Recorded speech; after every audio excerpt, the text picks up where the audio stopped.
Thanks. So, hi everyone. For today's speech, I brought a little icebreaker with me, or should I rather say iceberg, because that's exactly representing what is hitting us in automotive industry and thus us as a tier 1 supplier every single day. Means connected with high costs, disruptions, high efforts. And you name it, it's connected to performance escalations, cyber attacks, geopolitical tensions, a lot of natural catastrophes and insolvencies. And what is even more dangerous is that until now, we were operating in the dark when it came to these disruptions. We did not know what could hit us next.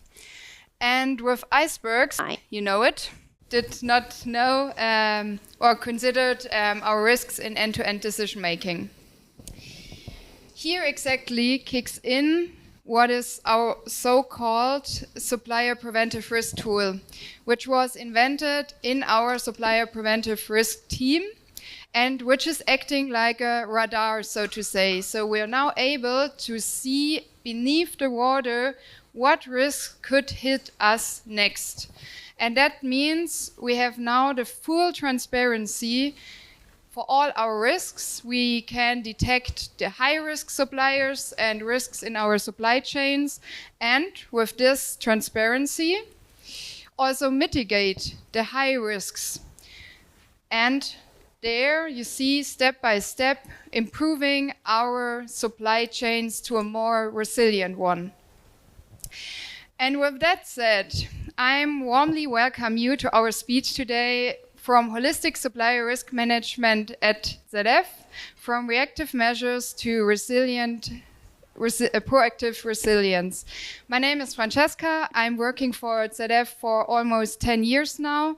I started with industrial engineering, my master in the direction of digitalization, and worked first in the reactive area, means as a, so to say, firefighter, and then built up the preventive risk management together with my colleague, Stephan Becker, to whom I will pass over now. Thank you, Francesca. Mine is working, so thank you very much. So I'm with ZF for a little bit longer. I started 2008. I spent several years in operations and in production, close to production planning as well. So I can relate to what you said this morning. So fingers crossed for the future there. Then a little bit in the US, where I helped to build up one of our facilities over there. And since 2020, in supplier management and in supplier risk management. Before we do the deep dive, we have to go through the agenda a little bit, where we will take you and show you a little bit who is ZF. I know in the automotive industry we're pretty well known, but outside of the automotive industry, it might be interesting to learn a little bit more about who we are.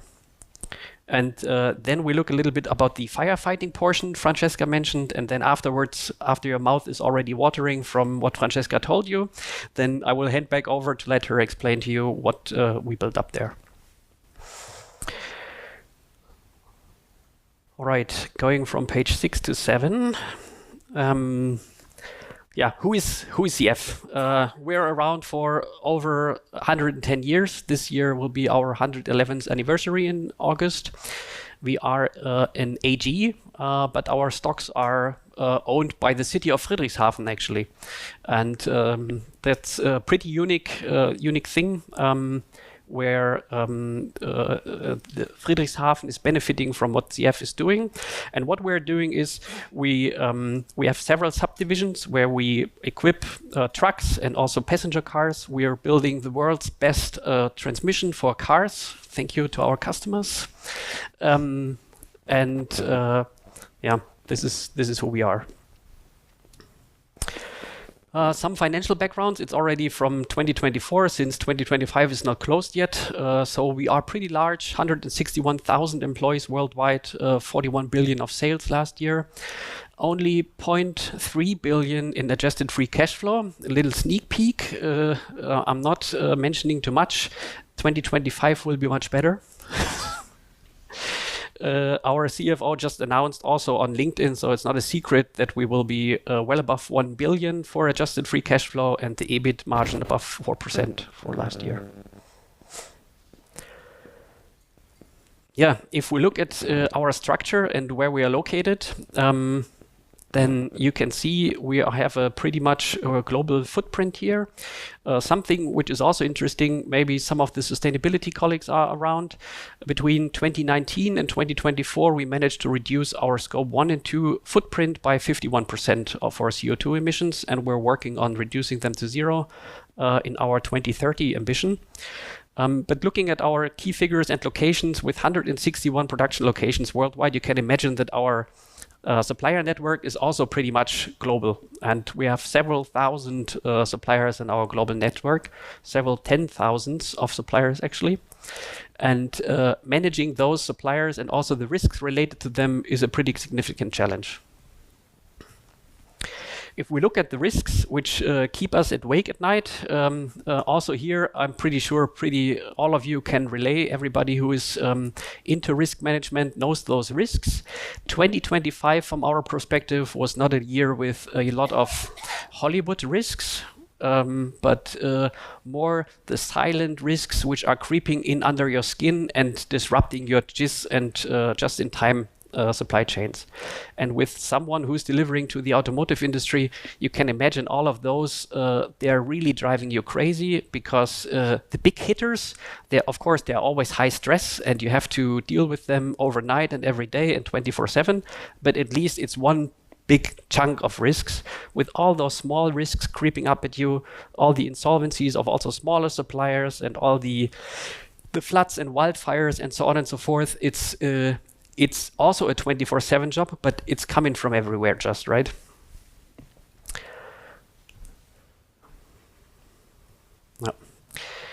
Going a little bit into the direction why we have done this. So in the past, we were buyers, honestly speaking. Our department was located in the purchasing department and in the commodity purchasing department, and we were very, very much supplier-centric, where we managed the risks which attacked us on a daily basis, and we tried to channel them through our processes. And what we have learned over the years is that all the disruptions, they became multi-level and multi-risk disruptions. So not anymore just single finance, single geopolitical, or single natural disasters. All of this is related, and it's also related to your finance department, to your operational department, to your commodity purchasing department, to your program, to your P&L responsible people. So everybody is all the time involved. And what we had to do is we had to approach this from a more end-to-end perspective. So relating all of those risks to everybody who's involved, getting the right people on the table, and make it more holistically. And that's what we managed today. And what you're seeing here is a pretty new setup. So since January, we're going to try to manage risks from a more operational standpoint. So we moved from materials management to operations. In fact, one step to our COO. So we became also pretty important over time. That's also something good, and something which shows us that risk is also now well perceived at our company. So we're doing a good job, and it's also well perceived, and the people are recognizing what we're doing. Yeah, and the important part to locate it to the operations and quality part is, from my perspective, that operations will always be the ones who suffer if a risk hits. So it's not going to be purchasing, it's not going to be finance. Of course, they have to deal with it, but operation are the ones who are suffering at the end of the day.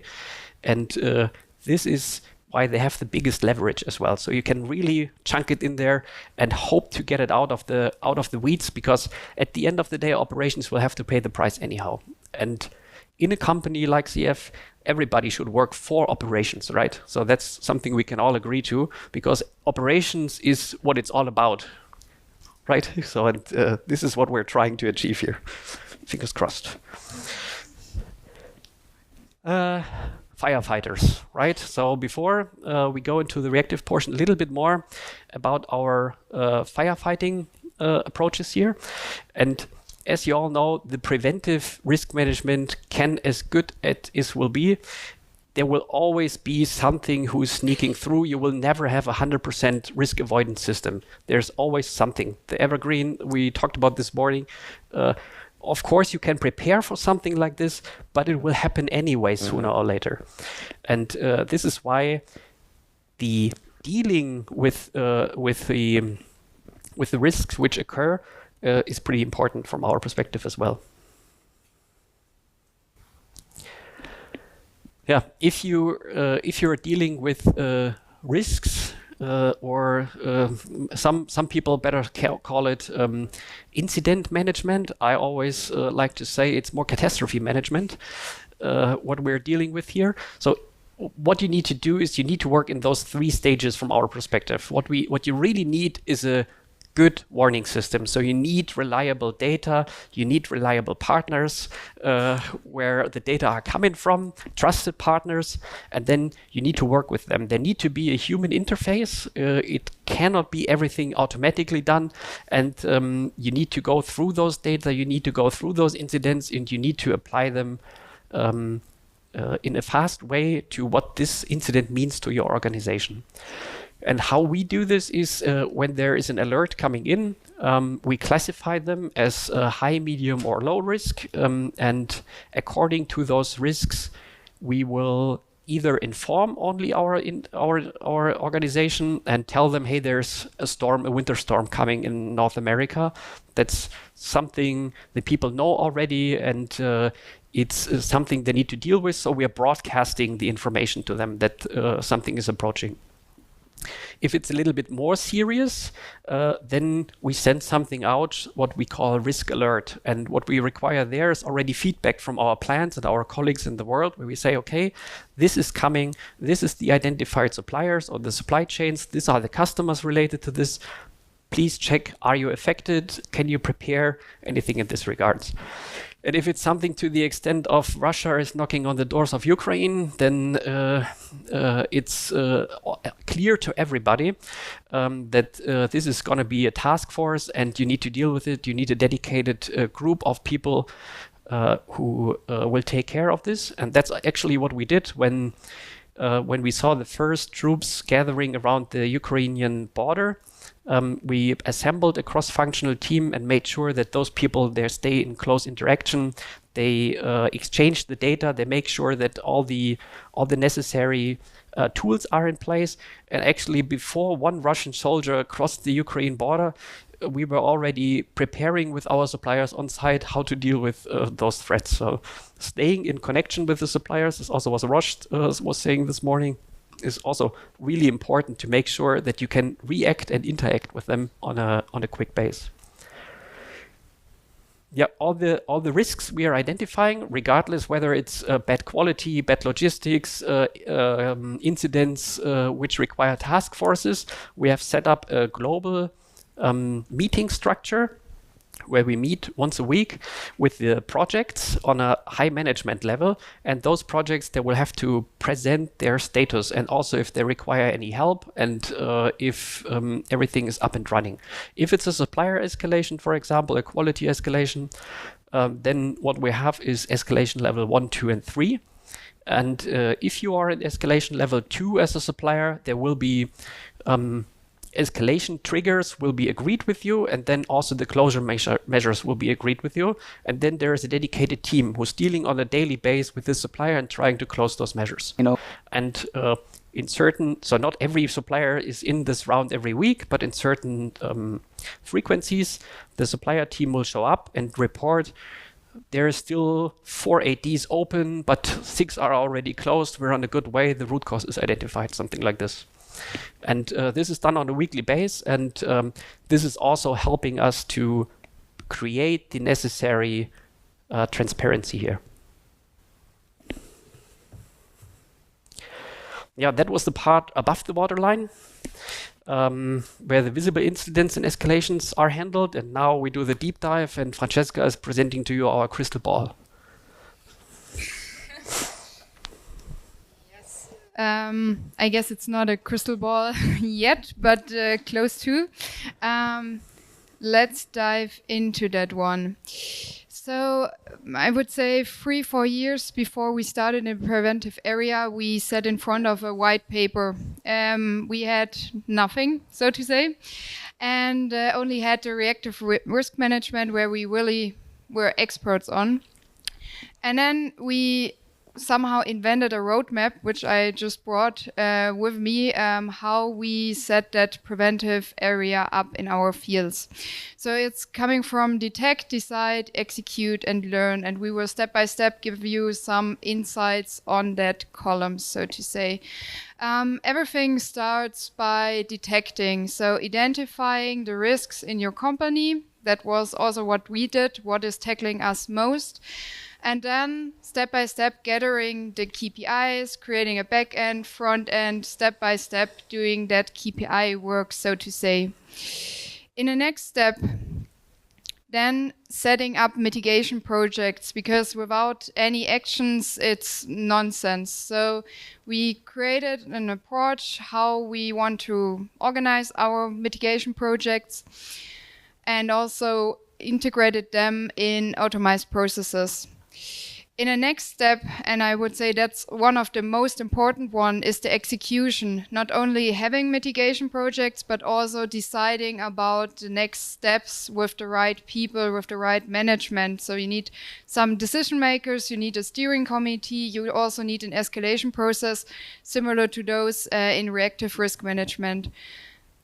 Last one, it's surrounding us a bit. It's learning, take lessons learned, optimizing, and also continue with the risk awareness through the company, because without employee being aware of that preventive approach, makes no sense. You will have a lot of thresholds in your company. But let's deep dive in the first column. The first one is the detection area, and here we had a short process from collecting, preparing, storing, and analyzing data. First one is the collection and preparation section, so to say. So here we decided, as I said, about our major risks.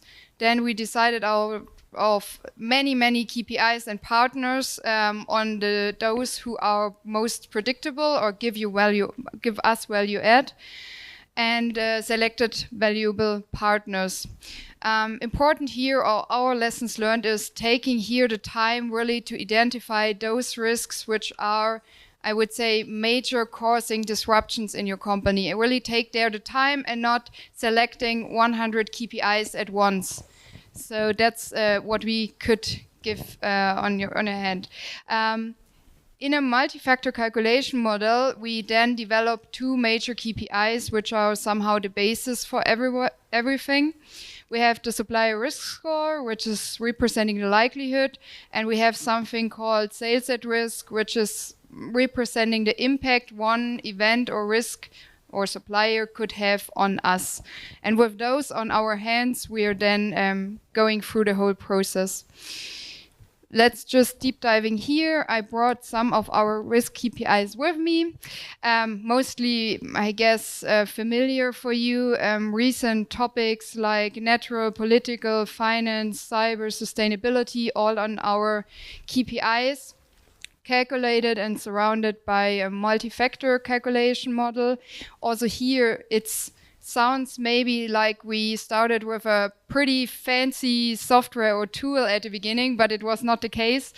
We just started with Excel, then calculated everything and tried in a rapid prototyping approach many calculations out and tried or tested which method is at the end that one who is giving us also the most effective results, who is predicting somehow the best results. So we started with an average model where we calculated everything the same and ended up with a multi-factor calculation model. Bringing me also to the last steps in that process, I would say, of course, you need to store it somewhere. That's clear. We stored it in SAP. And then later on displayed in Power BI, where I will come in a few seconds. Power BI, why? Of course, we could have a super fancy software, but at the end of the day, Power BI has two advantages. The first one is that it's really known to all employees in the company, so everyone can have easily access to it. You do not need to explain anything. And on the other hand, you can modify and optimize it the whole time. So you do not need any external IT support or whatever. So currently we are in Power BI, but of course we're also continuously optimizing that one. Which brings me to the most interesting one, probably how our Power BI tool looks right now. Here you see a colorful heat map, thousands of filter options, customized views, analysis methods. Yeah, everything in one tool prepared for every employee in the company. And that's also a good takeaway, I would say, that this one is available for every purchaser, plant manager, program purchaser. So everyone has this one on their hands and can select on their own filters their perspective, which makes it easy to raise the risk awareness through the whole company, because everyone is aware what are our risks and risky suppliers.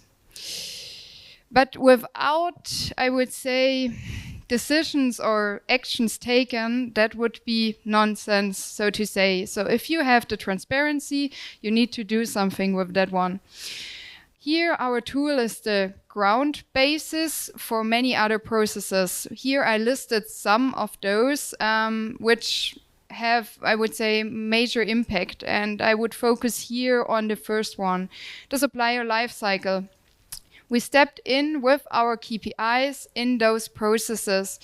Means in everything from new supplier approval from a supplier until sourcing. Means every new business in our company is first scanned. And for those suppliers which are high risky, there are thresholds or at least informed decision making for the purchaser. But also we installed hard stop for high risk suppliers. For existing business, we also have this monitoring in place, and we also have this preventive risk mitigation process on our hands to step by step really mitigate our whole supply chain to a good level or a lower risk level, so to say. Important here is also, or what is a lesson learned from our side, that preventive risk management is a lot of silent work also. So we have no Hollywood catastrophes. So we are not visible somehow, because the better we are, the more silent it gets. So it's also important to make, and we heard it already in the morning, to make the efforts also visible and calculate what you have had mitigated or would have had been damaged. And that's also important here. With going into the process, you gain also more transparency and more visibility. Bringing me to the important step of execution, and this means here our preventive mitigation process safe, because when you're doing that one, you're somehow safe. It's the usual, I would say, mitigation process. So you're first scanning your suppliers with existing business or your whole end-to-end supply chain. Then you're aligning on risk mitigation strategies in a cross-functional team. Means you can decide on accepting the risk, which is also a risk strategy, or you can do minimizing or whatever. Then fixing this strategy with some measures. Same like in Reactive, you need measurable KPIs, exit criteria when you say then, or you align on being finished with mitigation. And at the last point, evaluate your results continuously and also monitor. And if nothing happens, you need to do the cycle again and adjust until the mitigation has happened. That's the important one here. Which brings me to the last one, and I would say that's also important to bring across here a message and to show you how or what lessons learned we had on our way. Maybe those will help us, to not having the same problems when building up a preventive risk management. We divided that one in KPI, report, and strategy. in the KPI sector, we have the lessons learned that you need to translate your actionable insights into affected sales or anything the organization can relate to or make it more measurable what you're doing. In our case, we connected our risks to affected sales to really show the management what could happen if something happens. Are we over time? No? No, 1 minute. Okay. Yeah, we're already in the minute. Then we have the question of usefulness. So you need really to check, are your KPIs ready for prediction? Then you have the report, so you should make your insights visible for everyone. And also you should or could use customized layouts. That's important because you have different customers when doing preventive risk management internally. And strategy, you need to have good decision makers in your rounds, as well as integrating these KPIs in different processes. So it's a keep moving, keep learning path with a lot of lessons learned. But that turns me also, to my last slide, which is just wrapping up in 1 minute everything. So we started with an iceberg, which was really unpredictable and dangerous. And then we started or continued with risk management, reactive one, which will be essential and an essential tool in our toolkit for future. But with those unforeseeable disruptions we have currently in our branches, I think it's necessary to also build up a preventive risk management to better be prepared. Because at the end of the day, preventive risk management is not about better foresee the future, it's about better being prepared for it. And with that one, thanks to all of you for listening.